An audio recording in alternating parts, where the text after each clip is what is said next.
Olá, queridos filhos e filhas, com grande alegria que acolho no Fé em Debate. Quanto mais conhecemos, mais amamos. O Fé em Debate que quer ajudar e ser uma verdadeira catequese na sua vida. Filhos e filhas, é com grande alegria que dedicamos esta hora, como catequistas dizem, pessoas da igreja, como eu aprendo, padre? Então, vamos lá e falemos sobre a questão da fé. A fé é um dom? A fé é um dom. Fé, esperança e caridade é um dom de Deus. São chamadas as virtudes teologais. São virtudes que nós recebemos de Deus. Mas não se iluda de que a fé, só por ela cresce e se desenvolve. Como uma pequena semente precisa ser adubada, cuidada, zelada, a fé, ela pode ser extinta. É como uma vela acesa, cujo sopro pode apagá-la. Os ventos do mundo, os lugares por onde andamos, as sombras espessas, a escuridão intensa, pode apagar a fé. O que leva a manter uma fé? Vida sacramental. Eu insisto muito nisso. Um amor, ele supera a distância?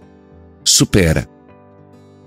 Mas ele precisa, na distância, ser alimentado. A fé requer uma presença amorosa de Deus. Padre. Deus abençoe. Amém. Você fala de onde? Eu preferia não falar porque vai envolver a comunidade, o assunto que eu tenho a dizer. Tá bom.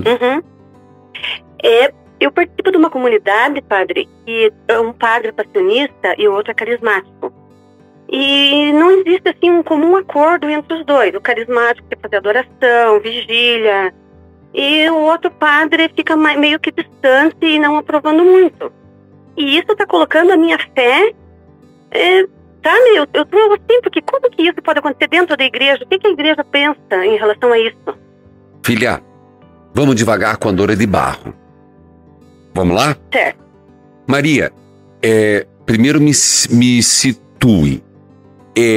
Você é de uma paróquia onde os dois padres atuam na mesma paróquia? Sim, um é o pároco e o outro... é o vigário. Isso. Bom, na verdade, cada padre pode seguir, Deus suscita, nenhum nem outro está errado. São formas diferentes de levar o pastoreio. Pelo que eu entendo, ele quer atingir as pessoas pelo exercício espiritual. O outro quer levar e tem uma formação mais rígida e quer levar as coisas mais no sacramental, não é isso? Sim. Pois bem, é possível isso? Porque a igreja, ela não pede que nós sacerdotes caiamos na uniformidade. Uniformidade é como todo mundo ser igual. Não. Deus suscita no coração de cada sacerdote algumas coisas, carismas, dons. Primeiro erro é nós compararmos os sacerdotes, mas você está dizendo que eles não se entendem. Então, se você tiver a oportunidade, você tem que chegar para os dois e dizer, olha, essa disputa entre vocês está sendo motivo de escândalo. Não chega a ser uma disputa. Mas é o que você está sentindo. Sim, eu estou sentindo.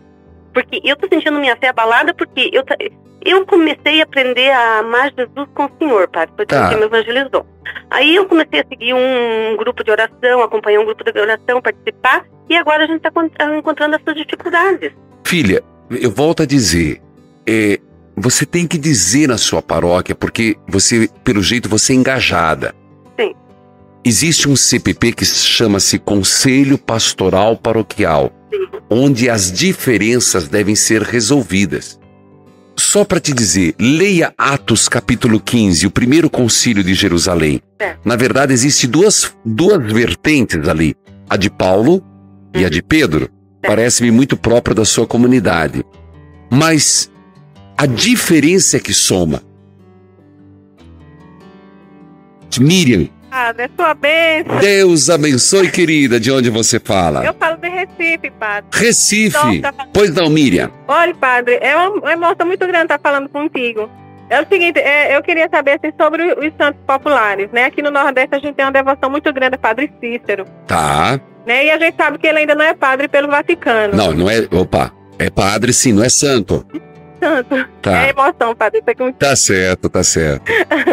Aí, assim, meu questionamento, por que a gente tem uma devoção muito grande, né? Meu pai, ele era muito católico, a gente todo ano ia para o Padre Cícero, fazer aquela peregrinação toda, e a minha dúvida é essa, né?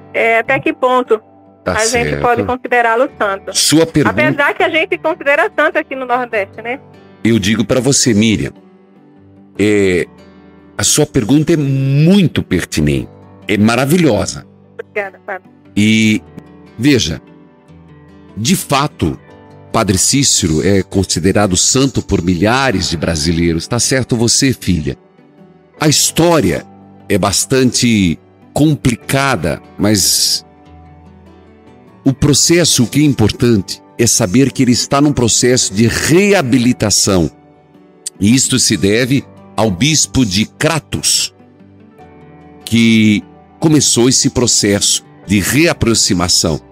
E agora, todo o processo, Miriam, está sob análise da Congregação da Doutrina e da Fé. São muitos documentos, cartas, relatos que foram preparados pelos mestres, doutores em teologia, sociologia, filosofia. Veja, houve um esforço muito grande de Dom Fernando Panico, bispo de Crato, em responder, em orientar. E o dossiê foi levado ao Vaticano para um processo de reabilitação. Este processo, Miriam, já teve a adesão de 254 bispos brasileiros que assinaram o dossiê pedindo a revisão, a consagração oficial da Santa Sé. Não se trata de um pedido de beatificação ainda ou de canonização, mas é um pedido de reabilitação. Podemos dizer um pedido de anistia, porque nós sabemos historicamente que Padre Cícero foi cassado, tirado do exercício ministerial. E, de fato, o povo tem por santo, um santo popular. E nós sabemos que, na verdade, é um fenômeno social que arrasta todos os anos a Juazeiro do Norte, no Vale do Cariri, milhões de fiéis. Ele morreu suspenso pelo Vaticano, mas aclamado pelo povo. O que era milagres para uns era visto como farsa para outro. Mas Padre Cícero passou por essa humilhação. Mas o povo o exaltou pelas suas virtudes. O que é interessante perceber de Padre Cícero, que apesar do problema que ele teve com a igreja, afastado da igreja, caçado da igreja, ele manteve a fé. Ele se manteve fiel. Percebe ali onde que reside o ponto? Era conselheiro, entendia de tudo um pouco. Dom Panico assim expressa, orientava desde como plantar, abrigava os retirantes da seca, ajudava os fazendeiros, ajudava as comunidades no assentamento. De fato, houve um milagre polêmico, pequeninos olhos azuis muito profundos. Houve o milagre da Beata. Mas isso é uma outra história. Respondendo para você, Miriam, mal não faz. Repito, faz um bem tremendo olhar para um homem que hoje está sendo avaliado e que a igreja o faça. E tenho certeza que a igreja não terá dificuldade se errou em dizer erramos. A igreja será certamente como Joana d'Arc, também Padre Pio, que tinha visões, marcas no corpo semelhante de Cristo e se tornou popular na história. Joana d'Arc foi queimada pela Inquisição e depois transformada em santa. Então a igreja não terá receio de dizer se errou no passado. Mas o que eu gostaria de chamar muita atenção, sofreu. Porém, se manteve fiel. Aqui me vem a frase de Santa Teresa: prefiro errar com a igreja e morrer filha da igreja. Acho que ajudei, viu, filha? Espero ter ajudado. Luciana. Padre, a bênção. Deus abençoe, querida. É uma felicidade muito grande falar com você, viu? Um prazer todo meu. Você fala de onde? Eu falo de Curitiba, aqui do Xaxim. Tá certo. Qual a pergunta, querida? Então, padre, assim, eu vou ser bem objetiva. Eu sempre fui católica, tá? Sou fervorosa mesmo, minha família toda. Só que, assim, a minha mãe, agora ela desviou do caminho. Foi para uma tal de vétero-católica. Então, assim, tirou todos os santos de casa, a capelinha seca em casa, ela deixa a capelinha na garagem. Isso me machuca muito, sabe? Porque eu não estou entendendo o que está acontecendo. Eu desconheço vétero-católica, vétero é antiga, né? Deve ser uma coisa mais antiga, mas não é católica não, apostólica romana, tanto que você viu que a primeira reação dela foi rechaçar as imagens, não é? Exato. E a minha avó é uma pessoa muito idosa, minha avó sofre muito com isso. Imagino, porque é um choque, né? Minha avó, que nem minha avó fala, puxa, eu te criei dentro do berço católico, né? E agora, de uma hora para outra, você decidia dessa forma e é tão radical. E as minhas outras irmãs, ela tá levando pro mesmo caminho dela, sabe? Luciana, quantos anos ela tem? Ela tem, acho que 45 a 50, por aí. Tá. Houve alguma desilusão? Ai, padre, eu não sei. Agora, quando ela passou? Eu não sei, padre, porque eu não sei o que se passa ali, sabe? Assim, porque eu não fui criada com ela, fui criada com a minha avó, sabe? Então aí... A minha mãe, na verdade, eu considero a minha avó, né? Só que assim, eu tenho ligação com ela, óbvio, né? Eu sempre vou na casa dela e tudo mais. Só que eu não sei o que levou ela, né? Aí ela chega a discutir com você, sabe? Aquela pessoa, assim, ela ficou até ignorante. Não, porque a católica de vocês é a falsa. A minha é a vétero-católica, é a minha verdadeira. Filha, então, vamos dizer assim, não vale a pena agora você bater de frente com ela. Quanto mais você acirrar essa discussão, mais ela vai ganhar força.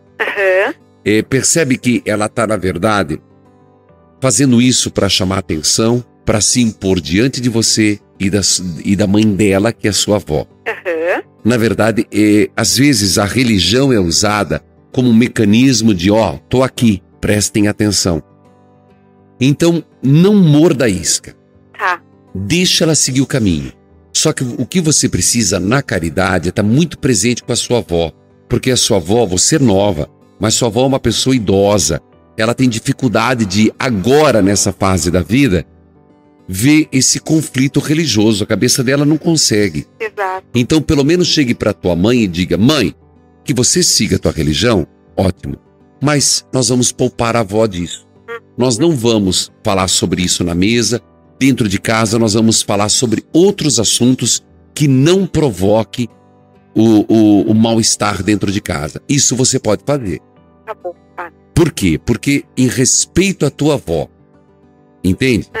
Claro. E tem tantos outros assuntos que não precisa ser religião. Por quê? Porque agora ela está... Olha, sempre digo, também no catolicismo, um novo convertido tem que cuidar para não ser fogo de palha, viu? Porque no começo tudo é oba-oba. De repente, cai tudo por terra. Então agora, cuidado para não ficar alimentando essa fase. Luciana, que Deus abençoe, que Deus a proteja. Ô padre, eu quero que o senhor tire uma dúvida pra mim. Deus abençoe, filha. Amém. De onde você fala? Eu falo de Cianorte. Qual sua pergunta? Eu quero saber por que na hora da ceia não é servido o vinho, só o pão. Tá. Vamos usar a palavra correta? Eucaristia. Porque você vai falar, padre, mas é a mesma coisa. É e não é. De fato, Jesus fez a última ceia. Mas hoje, numa intenção, olha bem o que o padre está dizendo, numa intenção de enganar o povo, algumas outras religiões estão falando em Santa Ceia. Não é a mesma coisa. Então, a Eucaristia na Igreja Católica é a presença real de Jesus durante e depois.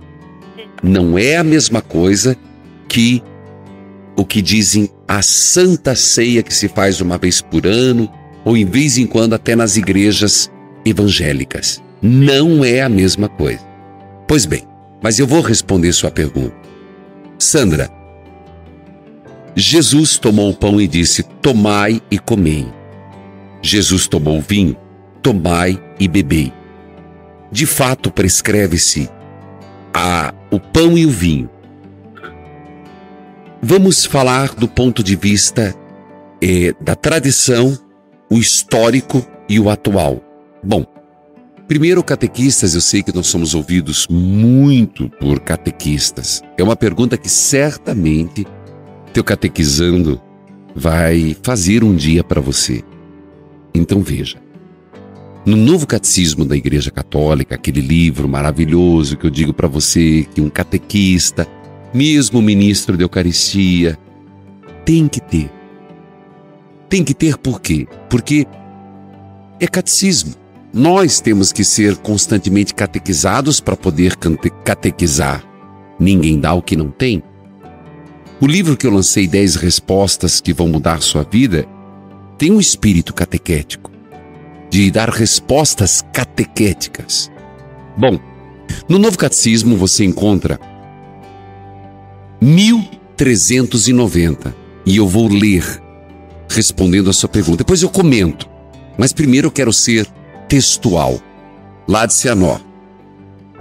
Graças à presença sacramental de Cristo sob cada uma das espécies, a comunhão, olha lá, a comunhão somente sob a espécie do pão permite receber todo o fruto da graça da Eucaristia. Entendeu a primeira resposta? Só o pão já dá todos os frutos da graça da Eucaristia. Veja, por motivos pastorais, continua o texto, esta maneira de comungar estabeleceu-se legitimamente como a mais habitual no rito latino, por questões pastorais. Tanto, filha, que no rito ucraíno, e eu fui a um rito ucraíno quando estudante, que eu ia com os meus amigos, eles fazem uma espécie de um mingau e dão numa colherinha. Ué, então por que questões pastorais? Vamos à história. Você já ouviu falar na peste bubônica que assolou o mundo, a chamada peste negra, como era chamada? Naquele período, foi-se, Concílio de Trento, por uma questão pastoral de saúde, foi-se só no pão. Vamos agora recentemente, um exemplo prático. O ano passado, na gripe H1N1, a gripe suína, você não viu a orientação da igreja de no Pai Nosso não dar as mãos, evitar a comunhão ser dada na mão e não na boca para não transmissão da gripe? Veja, o que é importante é você entender que pode mudar o rito externo, mas a essência não muda. Agora deixa eu ser um pouco mais prático. Quando você vê a carne, quando você vai num açougue e pede, me dá um pedaço de alcatra, me dá um pedaço de acém, você consegue distinguir a carne do sangue? Não, né? Onde tem carne, tem sangue. Sim ou não é? Pois bem, onde está a carne de Jesus, está o sangue de Jesus. Acho que respondi. Agora, ponto. Abre parênteses. No rito, inclusive Paulo VI coloca na introdução do missal romano, que olha, todo coordenador de liturgia, lá vai meu pitaco, todo coordenador de liturgia deveria, ao invés de se reunir só para preparar comentário, prece, porque às vezes reunião de liturgia é só isso. Vamos preparar as preces, vamos preparar os comentários. Não faz isso tudo. Um coordenador de liturgia deveria pegar o missal romano da igreja e fazer uma leitura pedacinho por pedacinho da introdução. Uma introdução que é do Papa Paulo VI. Gente, maravilhoso.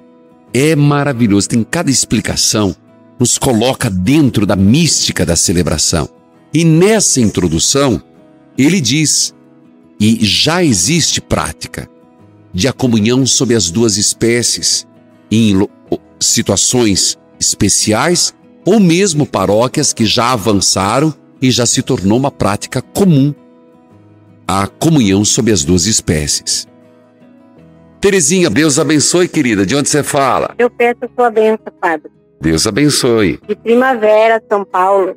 Eu queria saber, após a comunhão, que oração a gente deveria fazer? Tá. Boa pergunta, Terezinha. Terezinha, depois da comunhão, a oração ela tem que ser de profunda comunhão com Deus. Agradecimento. Pode ser uma oração espontânea. Senhor, obrigado por estar comigo. Senhor, eu te louvo, eu te agradeço. Se você tem facilidade em falar, fale com Deus. Não precisa nem mexer os lábios, porque é uma oração com Jesus. Se naquela hora existe algo sagrado, sagrado é aquele que comungou. O que não deve fazer é ir lá tocar no Santíssimo, lá no Sacrário. Não tem sentido. Nós acabamos de receber Jesus, então nós somos o Sacrário vivo. Mas eu posso sugerir, voltando, deveria-se rezar orações cristológicas. O que é isso? Orações que falem de Jesus. Por exemplo, Alma de Cristo. Conhece? Alma de Cristo, santificai-me. Até eu gravei uma música no primeiro CD, mas Alma de Cristo é uma boa oração. Segunda oração, um salmo. Você pode rezar um Salmo 22, Tu és, Senhor, o meu pastor, nada me faltará. Você pode rezar. Convém ser orações mais cristológicas, entendeu? Menos oração mariana. Menos oração de santos. Não que não pode. É que esse momento é um momento cristológico.